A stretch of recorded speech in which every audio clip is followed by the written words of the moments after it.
Je remercie le président de la commission des finances du Sénat, Claude Raynal, le rapporteur général du budget au Sénat, Jean-François Husson, d'être venu pour une réunion qui nous permet d'avancer sur un sujet important et sur lequel nous avons eu des débats approfondis, qui est le sujet dit des CumCum, qui est une fraude. Et je commencerai par là. Nous sommes tous très attentifs, notamment dans une période où il faut se serrer les coudes, à la lutte contre la fraude. La fraude, en fait, pèse sur l'ensemble des Françaises et des Français. Et donc, il est essentiel de lutter contre toutes les fraudes. Le texte dont nous parlons, qui a été porté par le sénateur Husson, vise à améliorer les outils de lutte contre la fraude dans cette affaire. Et pour aller encore plus loin, vous savez que le Premier ministre a annoncé pour la rentrée un nouveau texte de lutte contre la fraude. La fraude dont il s'agit et sur lequel le Sénat a beaucoup travaillé, cette fraude sur les CumCum, fait l'objet aujourd'hui de procédures de redressement auprès de 5 établissements de la place pour un montant de 4,5 milliards d'euros. Donc c'est un sujet d'une grande ampleur et sur lequel la procédure évidemment se poursuit et elle ira au bout dans l'autonomie évidemment du parquet qui est en train de suivre cette affaire. Elle a été engagée en 2017 et la loi qui a été proposée, qui a été votée, permet de renforcer notre arsenal législatif. Il m'avait semblé utile, comme nous le faisons régulièrement, pour informer les opérateurs, de publier un texte qu'on appelle techniquement le BOFIP, qui précise les choses. Il est apparu au cours des débats que ces précisions ont été considérées par le Sénat comme portant le risque de dénaturer le texte, ce qui n'était évidemment pas l'objectif de cette maison. Et dans un souci de compromis, après le dialogue que nous avons eu, j'ai décidé de retirer le texte en question, le paragraphe 4, pour être précis, puisque la loi, effectivement, est précise et permet de protéger les contribuables. Et la loi, d'ailleurs, est éclairée par un arrêt du Conseil d'État qui est public et qui livre une analyse, mais évidemment totalement fidèle à l'objectif de la loi. Et cette décision que nous avons prise ensemble, qu'est-ce qu'elle marque ? Elle marque notre souci commun de lutter contre la fraude, contre toutes les fraudes, le fait de le faire évidemment dans le respect total des décisions du Parlement et de le faire dans un esprit de compromis qui est celui de ce gouvernement, qui est celui de ce ministère, et qui est un esprit d'autant plus important que nous allons, dans les semaines qui viennent, nous engager dans l'examen du projet de loi de finances, du projet de loi de finances de la sécurité sociale, et que cet esprit de compromis, je l'espère, nous permettra de faire aboutir ces textes. Et je passe la parole, s'il le veut bien, au président de la commission des finances, Claude Raynal. Oui, merci Monsieur le Ministre, bonjour à tous. Quelques mots simplement au nom de la Commission, effectivement, pour vous dire que ces questions liées aux fraudes, finalement, c'est une question dont s'est emparé le Sénat maintenant il y a très longtemps. Il y a 7 ans, je reprends mes notes parce qu'il y a tellement de dates et de périodes, si vous voulez, mais 7 ans de lutte réellement de cette commission avec déjà nos prédécesseurs d'ailleurs, Albéric de Montgolfier et Vincent Eblé comme président de la commission qui avaient déjà ouvert très largement ce chapitre que nous avons poursuivi en parfaite collaboration avec le rapporteur général et d'ailleurs avec l'ensemble des membres de la commission et certains d'entre vous connaissent bien sûr leur nom, Nathalie Goulet, Éric Bocquet, nos collègues qui ont même écrit des livres sur cette question de la fraude fiscale et que j'associe bien volontiers à notre rencontre d'aujourd'hui. Donc 7 ans de travail, de tentatives, de textes qui ont été proposés dans les PLF successifs, qui n'ont pas trouvé d'aboutissement dans les années passées, et donc ont trouvé un aboutissement lors du PLF 2025, ce dont nous nous réjouissons. Nous avons eu, effectivement, avec le ministre, une discussion sur l'instruction, le BOFIP, pour savoir si ce texte était conforme à l'esprit voulu par les législateurs. Nous avons évoqué, le rapporteur général s'en est fait l'écho très largement, les difficultés qui nous semblaient pouvoir apparaître dans ce texte. Et donc, je salue la volonté du ministre de trouver une solution permettant effectivement que l'esprit qui a été voulu par les législateurs sur ce texte soit maintenu à travers l'instruction du BOFIP. C'est une bonne chose, ce qui ne veut pas dire, bien sûr, que nous ne restons pas ouverts, c'est-à-dire que nous allons regarder comment ce texte législatif se met maintenant en pratique, et s'il faut à un moment donné, évidemment, rouvrir un dialogue sur tel ou tel aspect, nous le ferons bien volontiers en négociation, en discussion avec le ministère si cela est nécessaire. Mais il nous paraît important que ce texte, pour l'instant, soit très clair, soit très cadré et permette un encadrement effectivement de ces fraudes dites cum-cum, qui n'ont que trop duré et sur lesquelles, vous l'avez dit, monsieur le ministre, il y a déjà des actions en cours. Je souhaiterais voir comment elles aboutissent, mais je pense qu'il était important en tout cas de passer cette phase. Encore une fois, merci monsieur le ministre, merci à vos équipes de nous avoir entendus, et je passe la parole au rapporteur général qui a porté évidemment au nom de notre commission ce sujet tout particulièrement. Merci monsieur le président.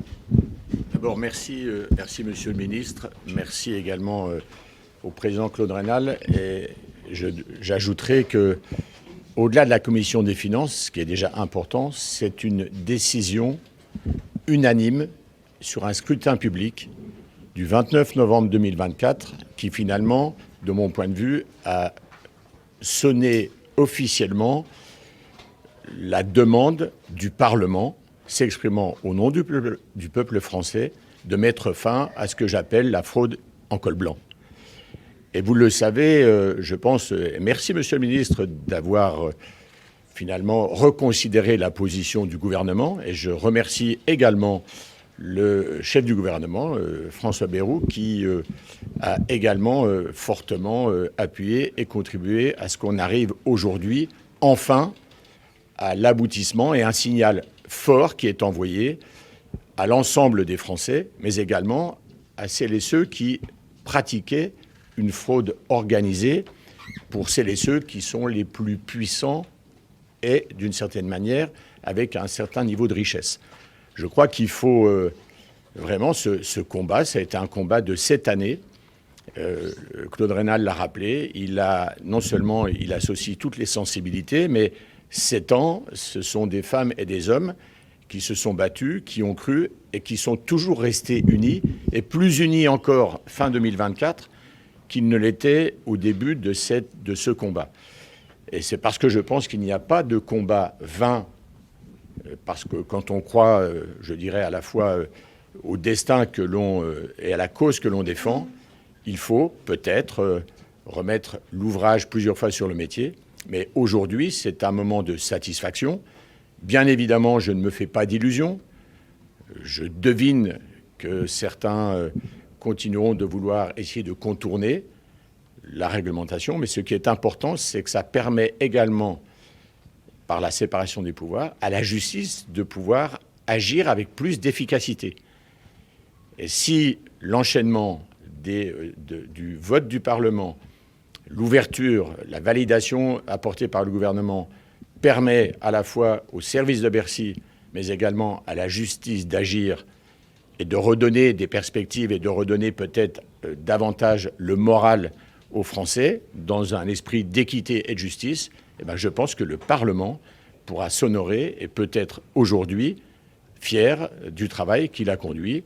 Voilà, il a fallu du temps, mais je le redis, c'est à cet instant un moment de satisfaction, et j'espère que c'est un signal, en tous les cas je veux l'interpréter comme ça, c'est un signal fort que nous envoyons aujourd'hui aux Français d'abord, mais pas seulement, pour bien prendre en compte le fonctionnement de notre société, celui de notre économie. Bien sûr que nous avons besoin des banques, mais les banques, elles doivent être aux côtés, je dirais, de l'économie, elles doivent être acteurs avec le monde de l'entreprise et ne doivent plus se livrer à ces pratiques qui étaient des pratiques tout simplement frauduleuses. Est-ce que la brèche est refermée, celle que vous aviez dénoncée, et Monsieur le Ministre, le retrait du paragraphe 4, ça insécurise un petit peu le sujet, ou vous allez en réécrire un autre? Comment ça va se passer? Bon, moi, je pense, avec Claude Raynal, on avait envoyé 2 courriers en demandant, et j'avais interpellé le ministre lors des questions au gouvernement au Sénat. Je pense que c'était notre demande de retirer pour éviter toute fragilisation. Donc, je pense, j'espère, le texte est suffisamment clair. Il a d'ailleurs quand même été éclairé également par un avis du Conseil d'État. Et je pense, c'est là où il faut finalement marier à la fois la décision politique telle qu'elle a été préparée, conçue, et les moyens donnés à la justice. Et là, je sens, enfin en tous les cas du côté du parquet national financier, je sais qu'il y a une volonté, je dirais, de combattre, parce que non seulement nos finances sont en état partiellement dégradé, mais parce que je pense, je le redis, que c'est d'abord une question de justice et d'équité, et qu'il ne faut pas laisser de brèche ni de porte ouverte à la fraude des puissances et de ceux qui ont l'argent. Si j'ai pris cette décision en conscience et après un dialogue approfondi avec les 2 sénateurs ici présents et leurs collègues, c'est qu'il me semble effectivement qu'il n'y a pas d'incertitude. D'abord, grâce à la qualité du texte qui a été voté, comme le rapporteur général l'a rappelé, à l'unanimité au Sénat, mais aussi effectivement parce que ce texte est éclairé par un avis du Conseil d'État du 27 janvier dernier, et donc il nous semble au total qu'il y a une sécurité pour l'intervention des opérateurs, parce que nous voulons aussi protéger la place financière de Paris qui permet aux entreprises de se financer.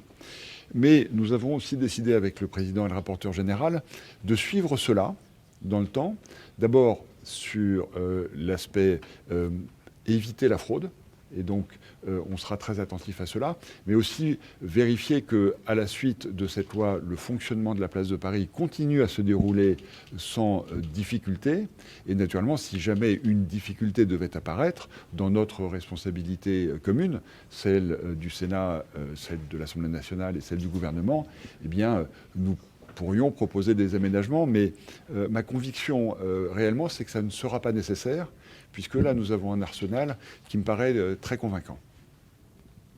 Monsieur le ministre, bonjour, Marie-Claude L'Opinion, vous disiez dans votre vision parlementaire qu'il y avait déjà des baisses des transactions observées. Est-ce que, du coup, ça acte pas que la place financière de Paris serait, de votre point de vue, déjà moins attractive que ses concurrentes? Et est-ce que cette tendance se confirme? C'est cela que nous allons suivre. La baisse des transactions, elle peut aussi être liée aux incertitudes économiques que nous connaissons. Et donc, nous n'avons pas de réponse définitive à ce stade, raison pour laquelle nous avons décidé, et nous avons confirmé ce matin, notre volonté de suivre cela de près dans les mois qui viennent. Donc il n'y aura pas de nouvelle publication du BOFIP avec un autre paragraphe que le 4. Le BOFIP sera republié ce soir sans le paragraphe 4. Je vous le confirme, c'est l'accord que nous avons entre nous et qui nous paraît encore une fois de nature à rassurer les opérateurs, mais aussi protéger le pays contre des fraudes qui effectivement ne sont pas acceptables. Vous avez déjà eu une réaction de la Fédération bancaire française sur le sujet? Enfin, vous les avez prévenus? Ce serait la fédération. Nous avons naturellement prévenu la Fédération bancaire française. C'est une maison de dialogue avec aussi les opérateurs économiques. Et quant à la réaction de la Fédération bancaire française, je vous laisserai le soin de leur demander. Est-ce que vous pensez, Crédit de chez Bloomberg, est-ce que vous pensez qu'il y a un réel risque de délocalisation de certains desks de trading de Paris à Londres, par exemple, comme vous l'aviez évoqué lors de votre audition? Il me semble, encore une fois, et c'est ce que notre dialogue a permis d'établir, que l'environnement juridique est stable et sécurisant pour les opérateurs. Mais encore une fois, les opérateurs peuvent changer d'attitude et c'est bien cela que nous voulons suivre. Mais moi, je veux dire aux opérateurs, l'environnement de la place est totalement sécurisé pour les opérateurs, évidemment, qui sont attentifs à éviter les fraudes.